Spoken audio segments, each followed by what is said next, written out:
Hey there, it's Jared Hamilton with the Hamilton Group at Cherry Creek Mortgage. Welcome to another edition of Java with Jared. Once again, happy Friday, everybody. Hope you guys are doing fantastic. Well, the rates finished the week actually worse than where they ended last week. We are going to just see a whole lot of volatility here. We saw a lot of volatility this week, not only due to the economic data, but also because Janet Yellen was testifying before Congress, and she gave some pretty good insight as to what the Federal Reserve is thinking, what their plans are. First, with the economic data, things are just continuing to show that the economy is actually doing quite well. We did see the producer price index coming in, not increasing over the previous month, but still maintaining a pretty good level, showing the year-over-year number being at 1.6%. The consumer price index, though, that showed a big jump. It was at 2.1%.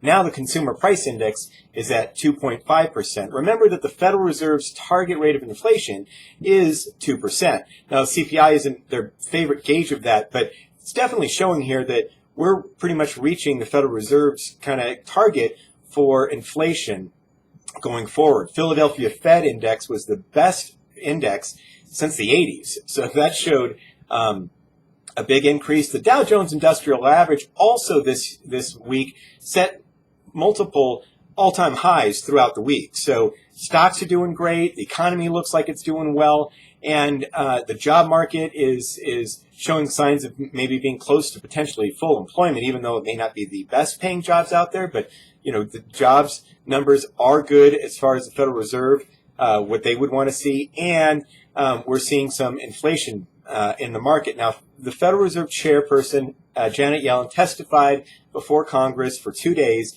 And the first day, which was Wednesday, did send some shock waves into the market, and interest rates actually had a pretty bad day on Wednesday. They recovered since a little bit. But basically, here's what she said, is that the Federal Reserve does see signs. Now, they've said that they're probably going to be hiking another 3 times here this year. And she said that they want to get ahead of this because they don't want to have a shock to the economy, that finding out if inflation is going up way too much, that they're going to have to raise higher and quicker, sending a shock to the market. So that really put the potential for a Federal Reserve hike here on the table for March. Who knows if it'll happen, but it is definitely on the table, and the market's reacted to that.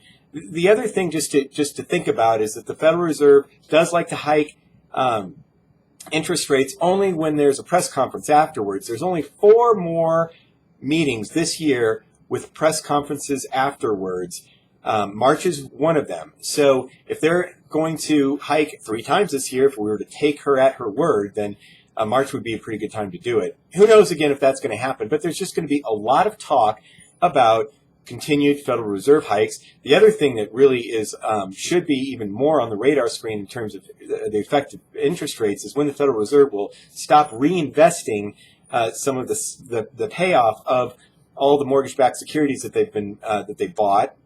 They're reinvesting that money. It's to the tune of about $9 billion every day. And so if they start tailing back on that, then that's going to also provide some additional pressure for interest rates to go higher. So it's going to be just very volatile. Clients should be in a locking bias. We're advising that.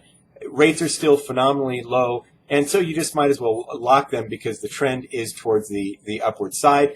And also remember, if your customers are talking about and complaining about interest rates being high, give me a call. I can help talk you through it.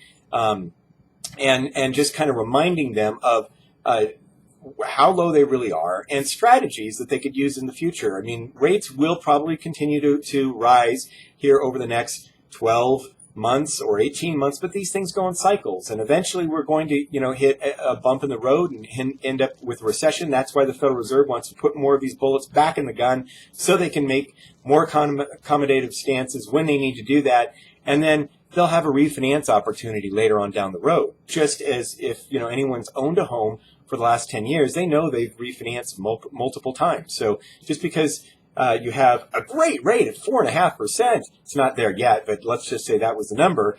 Well, that doesn't mean that you can't refinance if rates go lower. So, and 4.5% from a historical basis is phenomenal. Yeah, it may not be 3 3/4, which we saw last year, but it's still really, really great. So if you have any questions, please give me a call. Thanks for joining me with Java with Jared. If you have any questions, always call, and we'll talk to you soon. Bye-bye.